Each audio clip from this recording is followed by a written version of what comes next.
প্রশাসনের সবার কাছে, সাংবাদিকদের সবার কাছে স্পষ্ট থাকতে হবে।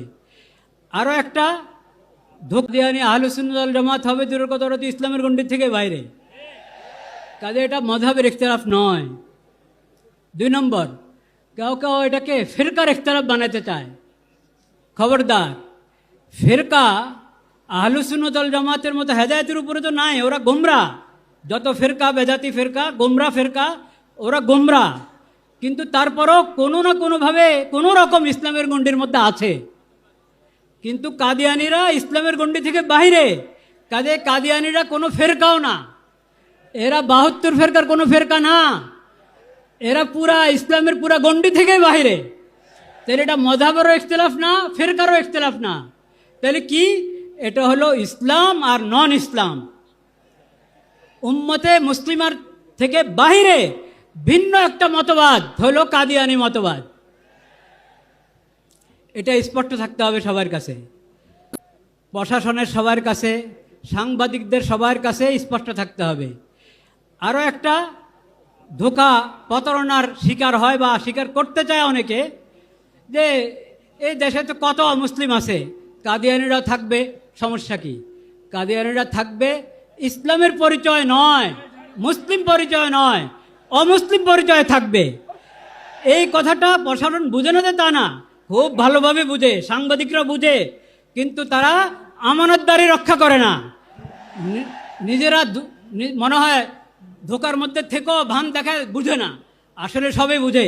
যদি না বুঝে তাদেরকে বোঝা দরকার, শিখা দরকার, ইসলাম ইমান কাকে বলে, আকীদা কাকে বলে, এটা বুঝতে হবে তাকে।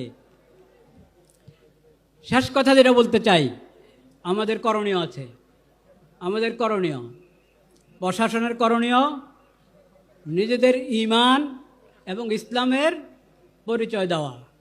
এই বিষয়, কাদিয়ানি বিষয় যে ঈমানি দায়িত্ব, সেই ঈমানি দায়িত্ব পালন করে নিজেদের ঈমান এবং ইসলামের পরিচয় দেওয়া প্রশাসনের দায়িত্ব। সাংবাদিকদের দায়িত্ব আমানতদারির সাথে এই বিষয়টাকে উপস্থাপন করা, কোনো ধরনের ধোঁকা প্রতারণার আশ্রয় না নেওয়া। সকল ব্যবসায়ীদের দায়িত্ব, তারা কাদিয়ানিদের সমস্ত পণ্য যাতে এমনি পিছনে পড়ে যায়, ওইভাবে জরুরি সমস্ত পণ্য উৎপাদন করা, বাজারজাত করা। কাদিয়ানিদের সমস্ত আরএফএল এবং প্রাণ, অনেক বিভিন্ন নামে কাদিয়ানিদের অনেক পণ্য আছে, এগুলো সব বয়কট করা, পরিত্যাগ করা জরুরি, ফরজ। এটা ঈমানি দায়িত্ব, এটা ঈমানি দায়িত্ব। নামাজ পড়ি রাসূলুল্লাহ সাল্লাল্লাহু আলাইহি ওয়াসাল্লামের সুন্নত মোতাবেক, অজুখানে গিয়ে দেখা যায় আরএফএলের বদনা, আরএফএলের লোটা, এটা কেমন কথা? এটা কি ঈমানি গায়রত চায়? এটা ঈমানি গায়রতের দাবি? এই জন্য কাদিয়ানিদের সমস্ত পণ্য আমরা বুঝে শুনে, যেই নামে হক, পরিচিত অপরিচিত নামে যেটা হোক, ওটা থেকে আমরা দূরে থাকবো ইনশাআল্লাহ।